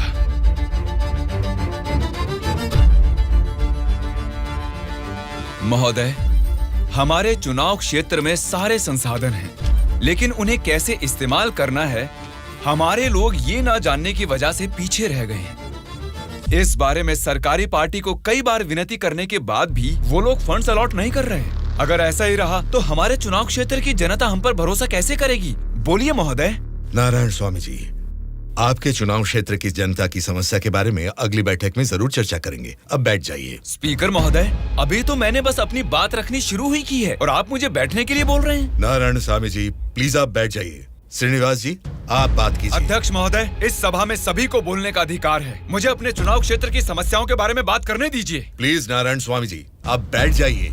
कम से कम मुझे 10 मिनट तो बोलने दीजिए महोदय, विनती है। श्रीनिवास जी, आप अपनी बात रखिए। स्पीकर साहब, सीएम के राज्य में राज की हालत देखेंगे तो द्वापर युग का मानो राम राज्य वापस आ गया हो महोदय। ये बात मैं नहीं कह रहा हूँ, स्वयं जनता जनार्दन बोल रही है महोदय। स्पीकर साहब, राम ने राज किया त्रेता युग में, द्वापर युग पाला है श्री कृष्ण जी ने। पहले ठीक से इतिहास तो जान लें, फिर बात करें।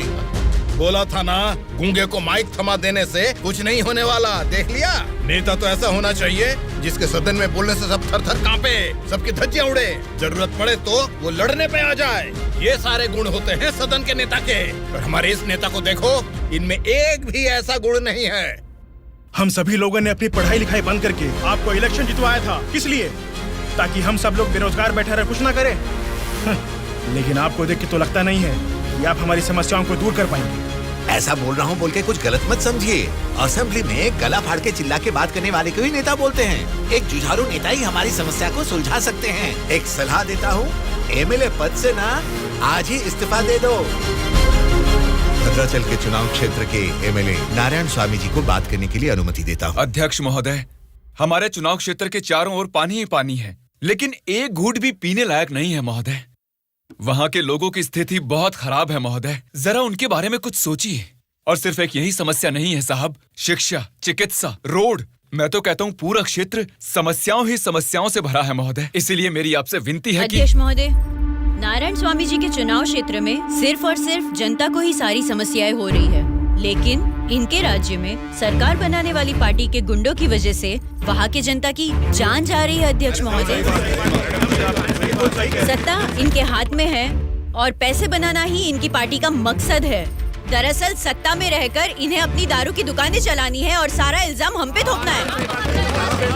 अध्यक्ष महोदय, हम सिर्फ दारू की दुकान ही चला रहे हैं साहब। ये विपक्ष के लोग जब सत्ता में थे तब सीधा ब्रोथेल हाउस ही चला रहे थे। हाँ साहब, ये सही कह रहा हूँ मैं। जरा उनको देखिए, बोलते कुछ है करते कुछ और है। देखिए सर, ये कैसी बातें कर रहा है, कितना गिरा हुआ आदमी है ये अध्यक्ष महोदय। Silence, silence. मैंने क्या गलत कह दिया अध्यक्ष महोदय? ये रमा देवी कौन है, क्या चरित्र है इनका? एक जमाने में रेड लाइट एरिया में उन्होंने क्या गुल खिलाए हैं सब जानते हैं।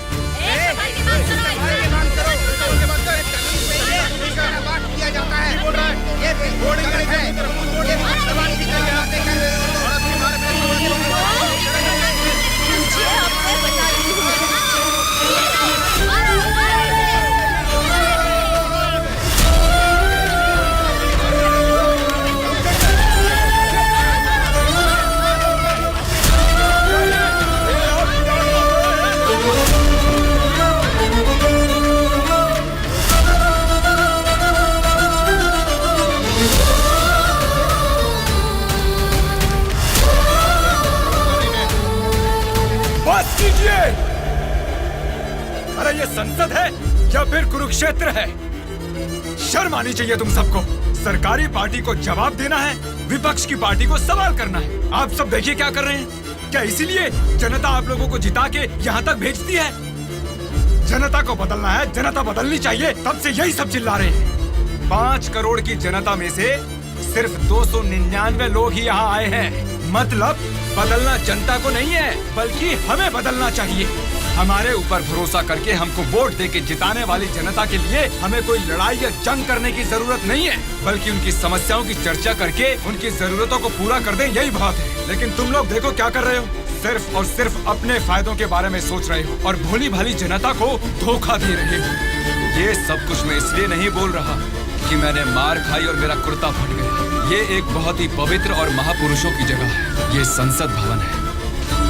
देखा जाए तो यहाँ पर आप जैसे लोगों के लिए कोई स्थान नहीं है। यहाँ पर सिर्फ साहसी, सच्चाई का साथ देने वाले ईमानदार लोग ही आने चाहिए। जब ऐसे लोग इस संसद भवन में आने शुरू होंगे, सिर्फ और सिर्फ तभी इस राज्य और देश का भला हो सकता है।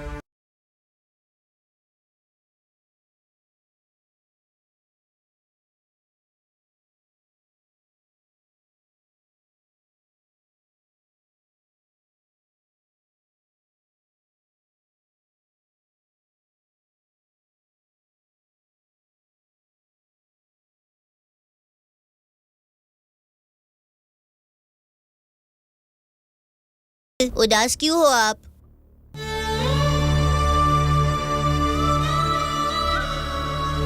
मैं हार गया।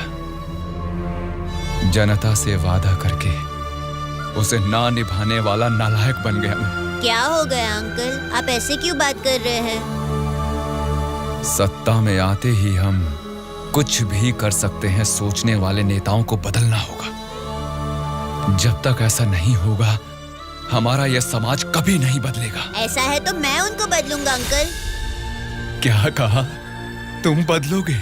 हाँ अंकल, मैं बदलूंगा। तो ठीक है, चलो मुझसे ये वादा करो। मैं वादा करता हूँ अंकल, उन सब को मैं सच में बदल दूंगा।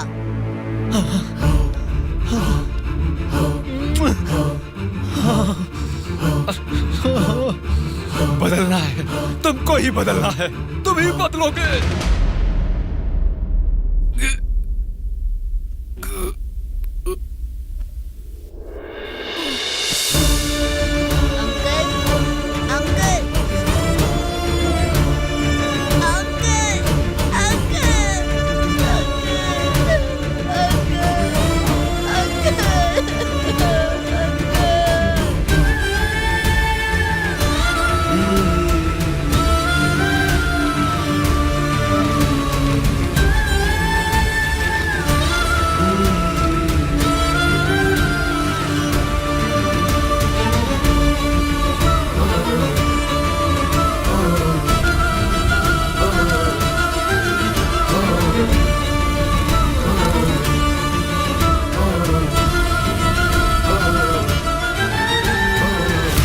पिताजी के साथ किसी ने क्या किया, उससे हमारा क्या लेना देना?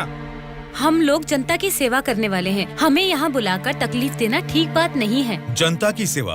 क्या जनता की सेवा करते हैं आप लोग? एक एक करके बताइए। हर महीने बुजुर्गों को राशन मिल रहा है, और यही नहीं, अपाहिजों को हर महीने पेंशन दिया जा रहा है, बेरोजगारों को बेरोजगारी भत्ता दिया जा रहा है। इतने अच्छे काम कर रहे हैं, ये सब सेवा नहीं है क्या?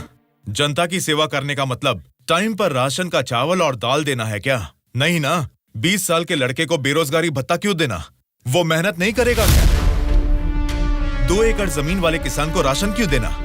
वो फसल उगा नहीं सकता क्या? आप लोगों की मेहनत करने की काबिलियत को मारकर उनकी पैदावार करने की क्षमता को बुरी तरह कुचल रहे हैं। जिस दिन आप लोग जनता को मुफ्त की चीजें देने के बजाय उनको ये बताएंगे कि मेहनत करना ही बेहतर है, उसी दिन आप लोग जनता की सच्ची सेवा कर पाएंगे सर। मतलब हम पर बिना यकीन के जनता हमको जिता रही है। आपका नाम मारुति राव है ना? हाँ हाँ। आपका चुनाव क्षेत्र रामापुरम है ना? सही कहा, रामापुरम ही है। आपके रामापुरम के बारे में आप क्या जानते हैं, थोड़ा बताएंगे सर? क्या रखा है रामापुरम में? 4 वार्ड है, 6 सरकारी अस्पताल है और 20 प्राइवेट अस्पताल है। उसके बाद 12 सिनेमा घर और 130 वाइन शॉप है। इसके अलावा अलग अलग क्षेत्र के लोग हैं, अलग अलग जात के लोग हैं और अलग अलग धर्म के लोग हैं। बाकी ओसी कास्ट तो सब कुछ मिला जुला के 1 लाख। इनके अलावा BC SC ST ये सब मिला के 2 लाख वोटर हैं। उतना ही नहीं, फिल्म डायरेक्टर सुकुमार जी और हीरोइन अंजलि जी दोनों यही पैदा हुए थे। कुंडली निकालोगे क्या? Nice information sir. उसी रामापुरम में जहाँ हजारों किसान रहते थे, अब कुछ गिनती के ही क्यों रह गए हैं सर? मुझे नहीं मालूम, किसानों के बारे में हम इतना कुछ नहीं जानते। तुम बोलो, तुम्हें मालूम है तो? रामापुरम की पूरी वोटरों की गिनती है 4,80,000। उनमें पुरुष है 2,50,000, स्त्रियां हैं 2,28,000, बाकी लोग हैं 3rd जेंडर। वहाँ बारिश और पानी की सुविधा ज्यादा होने के कारण धान और गन्ना जैसे फसलों के लिए वो जमीन अनुकूल है।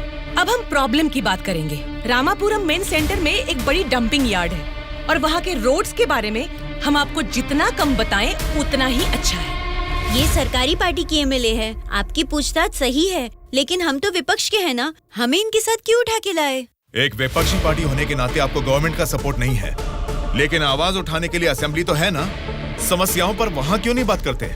जनता ने वोट देकर आपको असेंबली इसलिए भेजा क्योंकि उनको यकीन था कि उनकी कुछ भलाई होगी, लेकिन पेट्रोल के बढ़ते रेट की आपको परवाह नहीं, बढ़ते ब्याज की आप बात ही नहीं करते। किसानों की आत्महत्या आप लोगों के लिए कोई मुद्दा ही नहीं है। बदलना है, अपने सोचने का ढंग बदलना है, हमारे बर्ताव का तरीका बदलना है। हमें बदलने को बोल रहे हो, ठीक है, जनता की क्या बात है? वो नोट लेके वोट नहीं दे रहे क्या हमें? उनको क्या बोलोगे? पैसे लेकर वोट डालना आखिर जनता को सिखाया किसने? आप जैसे नेताओं ने ही ना। वोट पर नोट की आशा रखने वाले ही नहीं है, वोट का इंसाफ चाहने वाले लोग भी हैं। आप क्या करते हैं? ऑटो चलाता हूँ।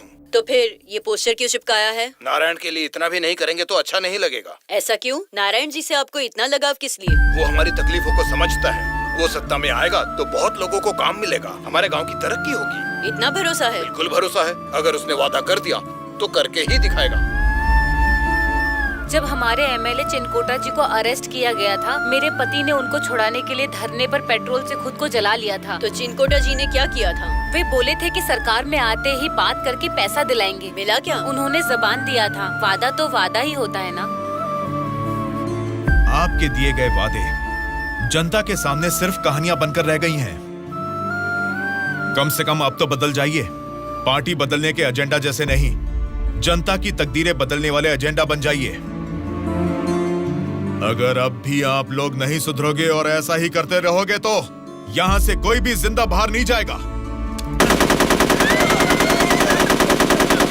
सूर्या, इनको समझाने का कोई फायदा नहीं है। ये लोग ऐसे ही रहेंगे। मेरी बात मानो, सबको मार डालो। अरे रुको भाई, रुको। ब्रदर, अगर आपको मारना है तो हमें मार दीजिए, लेकिन मरने से पहले हम सब बदलना चाहते हैं। हमको एक चांस तो दीजिए। इतने दिन जनता के पैसे कैसे लूटना है यही सोचते थे। अब एक मौका दे दो हमें। जनता के पैसे को जनता तक लौटाना है यही सोचेंगे। अब उस नारायण स्वामी के सपनों को हम सच करके दिखाएंगे। उसका नाम है सूर्या। ऑलरेडी एक मर्डर केस में वो सजा काट रहा है। सत्ताधारी पार्टी की सपोर्ट से वो जेल से बाहर निकला है। बहुत शातिर है वो। बड़ी होशियारी से वो दोनों पार्टियों के एमएलए को किडनैप करके लेके गया है। उसका प्लान क्या है, उसने क्यों किडनैप किया है, उसके सिवा और किसी को पता नहीं है। समझ गया सर।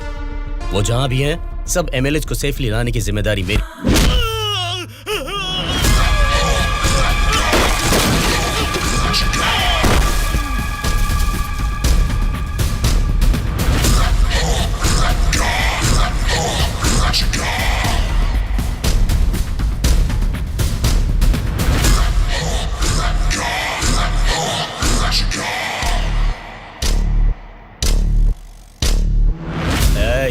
इनको मार के एमएलए को लेकर जल्दी आ रहे हैं। कौन आता है देखता हूँ। रुक जाओ।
सॉरी सर, लगता है हमारे आने की खबर उनको पहले ही लग गई। What? हाँ सर, जब तक हम पहुंचे वो सब एमएलए को लेकर यहाँ से चला गया। तो अब क्या होगा? आज शक्ति परीक्षण है। आज अगर एमएलए को नहीं ला पाएंगे तो स्टेट पे एक बड़ा इशू बन जाएगा। तुम किसी भी कीमत पर उन एमएलए को यहाँ ले आओ। Okay sir, I will try my level best.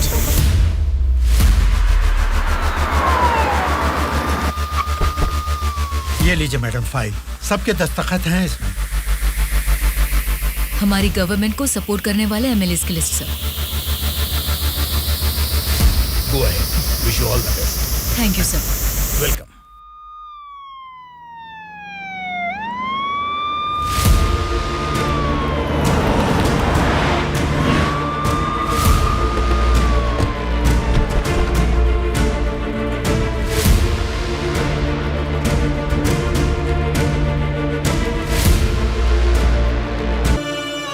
अध्यक्ष महोदय, सबसे पहले बिना झगड़ा किए ऐसे अच्छे वातावरण में जनता की भलाई के लिए और उनकी उन्नति के लिए एक उपयोगी बिल को इस सभा में प्रस्तुत किया गया है, जिसके लिए विपक्ष पार्टी के नेता राम मोहन राव जी का और उनकी पार्टी का मैं अभिवादन करती हूँ।